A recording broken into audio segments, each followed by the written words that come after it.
Hey everyone, welcome back to the podcast. I'm Tom. And I'm Kate. And today we're talking about something super important and a little scary for some people, money.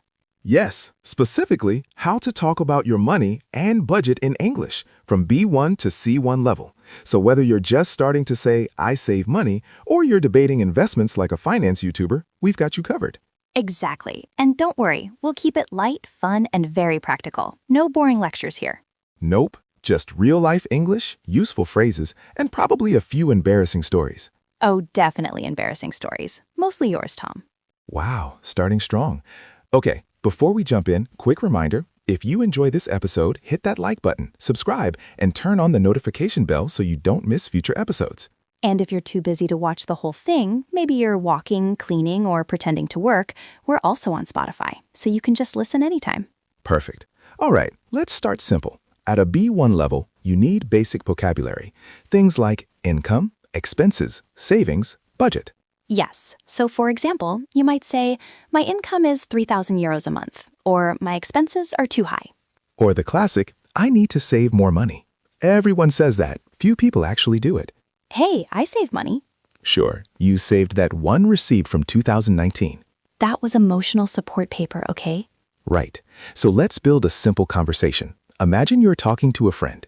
Okay. Hey, I'm trying to make a budget. That's great. What are your monthly expenses? Well, I pay rent, buy food, and spend too much on coffee. That last one is very realistic. Coffee is dangerous. Financially dangerous, emotionally necessary. Good point. Now, at B2 level, we get a bit more specific. You can explain things in more detail. Like, I've been tracking my spending for the last 3 months. Nice. Or, I realized I waste a lot of money on things I don't need.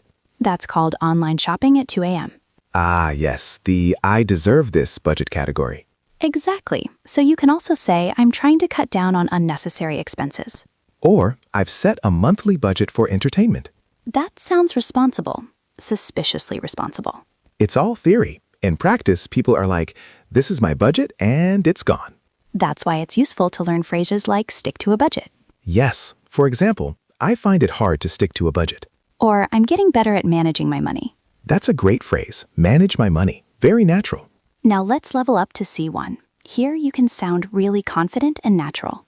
You can say things like, I've been trying to optimize my spending habits. Ooh, fancy. Or I'm working on building an emergency fund. That's important because life happens, like your phone suddenly deciding to die. Or your laptop breaking right before a deadline. Or your fridge making a noise that sounds expensive. That's the worst sound. That's the goodbye money sound. Exactly. So at C1 level, you can also discuss financial goals. For example, I'm saving up for a house. Or I'm planning to invest more in the future. Or even, I'm trying to achieve financial independence. That's a big one. Sounds impressive. Yeah, but right now I'm trying to achieve end-of-the-month survival. Same. Very relatable goal. Now let's talk about a slightly uncomfortable topic. Talking about money with other people. Oh, yes. In some cultures, it's totally normal. In others, it's like, we don't talk about that. Exactly. So it's good to have polite phrases. For example, do you mind if I ask how much you spend on rent? That's polite. You're asking permission. Or, I'm trying to understand typical living costs. That sounds very neutral and safe. If you want to be more indirect, you can say, I've been comparing expenses lately. Nice. That way you're not directly asking, how much money do you have? Yeah, don't do that. That's not great. Unless you want the conversation to end immediately. Exactly. Now let's talk about budgeting strategies. Ah, yes, the famous ones, like the 50-30-20 rule. Which sounds like a secret code. Or a Wi-Fi password. Hey, what's your Wi-Fi? 50, 30, 20, no spending. So this rule means 50% for needs, 30% for wants, 20% for savings. And in English, you can explain it like this. I allocate my income into different categories. Allocate is a great word, very advanced. You can also say, I try to prioritize essential expenses. Like rent, food, bills, and coffee. Coffee is essential, we agreed. Good.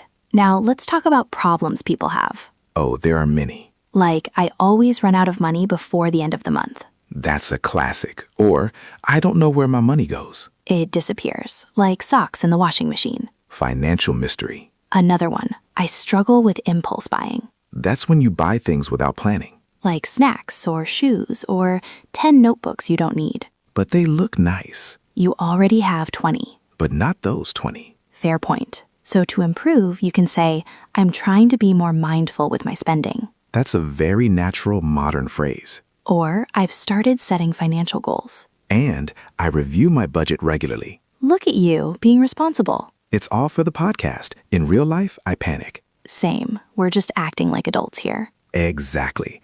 Now let's do a mini role play. Oh, I love these. Okay, I'm your friend. Hey, Kate, I'm thinking about saving more money, but I don't know where to start. Well, you could begin by tracking your expenses. That sounds like a good idea.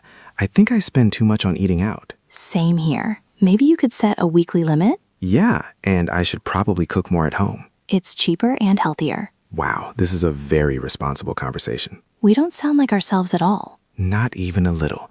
Okay, last tips for listeners. First, practice talking about money out loud. Even if it feels weird at first. Second, learn phrases, not just words. Like cut down on expenses instead of just expenses. Third, don't be afraid to make mistakes. Yes, you won't lose money if your grammar is wrong. Hopefully. Unless you accidentally say, I will pay for everyone. Oh no, that's an expensive grammar mistake. Be careful with that one. All right, that's it for today's episode. If you enjoyed it, don't forget to like, subscribe, and hit that notification bell. And remember, you can also listen to us on Spotify if you're on the go. Walking, running, shopping, hopefully not impulse shopping. Stay strong, stick to your budget. And keep improving your English. See you next time. Bye. Bye.